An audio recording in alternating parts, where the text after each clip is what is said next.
Praise be Jesus and Mary. Is he not the carpenter's son?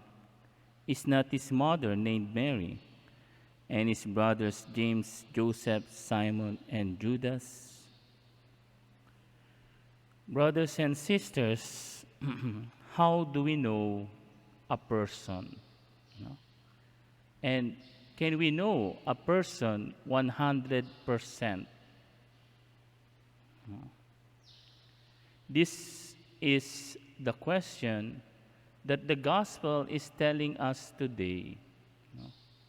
Do we have right to judge others just because we know their families, we know their relatives, we know their work, we know where they come from? No? Sabi nga sa kanta, di ba? No si balasi. Di ba? Sino ba sila? No? And this is really a challenge for all of us, including myself. No? Because we really judge others, no, without even looking of their background. No? And we thought we knew a person just because we know their background. No? Sabi nga sa isang kanta, which is very beautiful, no, na kinakanta natin dito sa simbahan, yung persons are gift of God to me. No? Persons are gift of God to me. No? Each person is a gift of God. And we cannot, sabi nga sa Tagalog, ikahon. You know? Sabi nga kanina, naghanap ako ng reflection. Sabi ni Father kanina dun sa reflection na aking napanood, no? We are, lalong-lalo na sa panahon natin, we think of putting a person in a box. Parang kinakahon natin ang isang tao. No? We think we knew that person because we knew his relatives, we know his work, no? Alam natin kung taga-saan siya, no? We put him in a box. No? And sad to say, sabi nga ni Father, no? If we put others, yung ating kapwa, kinakahon natin sila, so also God, even God. No? When we think of God, no, we put Him in a box. No? Ito, ang Diyos ay ganito. No? Si God ay ganito. No? God is merciful, etc., etc. But according to our minds, no, we put God in our own box. No? Kinakahon natin si Lord. No? And that is what Pope Francis is telling. No? Kaya nga, sabi nga ni Pope Francis, no, God is a God of surprises, no? Of astonishment.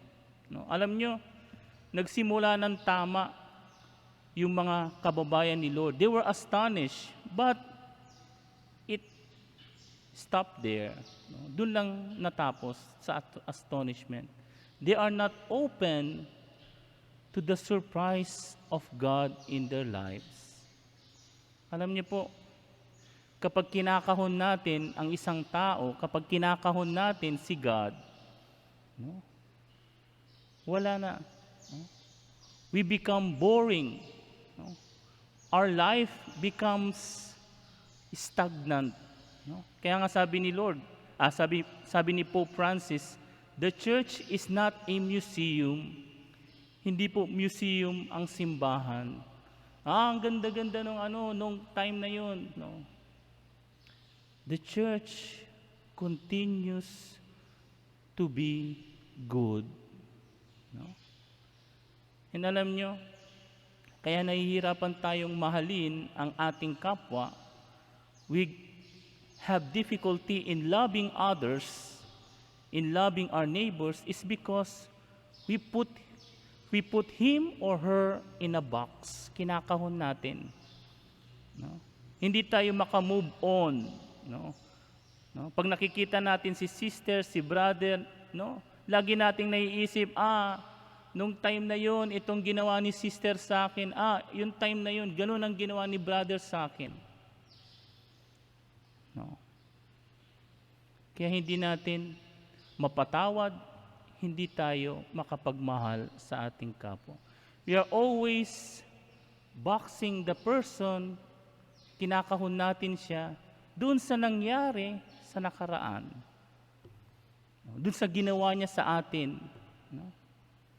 How can we love our brothers and sisters? And also the same thing with God. No? Ganon din kay Lord. No? Dahil hindi ka napagbigyan ni Lord, dahil hindi nasagot ni Lord yung iyong dasal, no? Sasabihin mo, si God, no? Ganito na lang, no? Magsisimba na lang ako pag linggo, hindi na ako magsisimba sa kasi, no? Hindi naman lahat ng hinihiling ko kay God, binibigay niya. No, that's wrong. No? God is always above our expectation. God is a God of surprises. Kaya nga alam nyo, sabi ko nga, yung image ni God, no, although nakikita natin sa mga picture o sa yung parang matanda na mahaba ang balbas, di po ba? Katulad sa Sistine Chapel, di ba? Makita niyo si Adam nakaganon, tapos si God may mababa.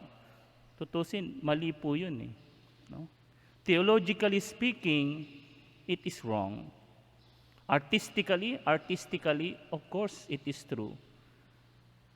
But theologically, no. Because God is always young.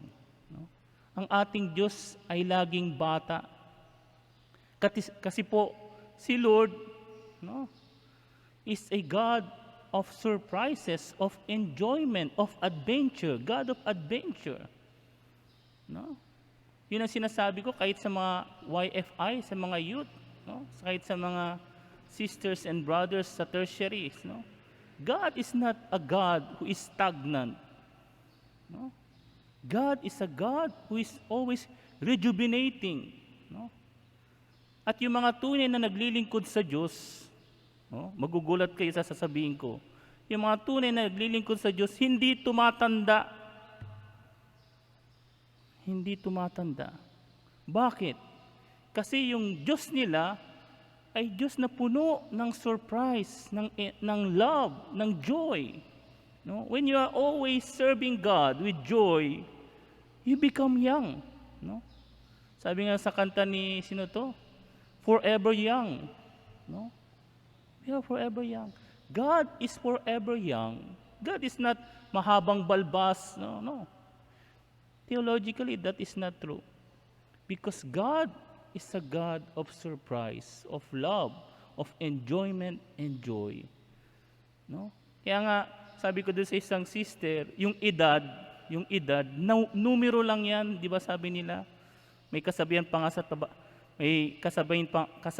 sa Tagalog, kalabaw lang ang tumatanda. No? Because if you really with God, you do not grow old. You are always young. And God, gives you surprises and enjoyment in life in order to love others. No? Hindi mo kinakahon yung iyong kapwa. Hindi mo kinakahon si Lord.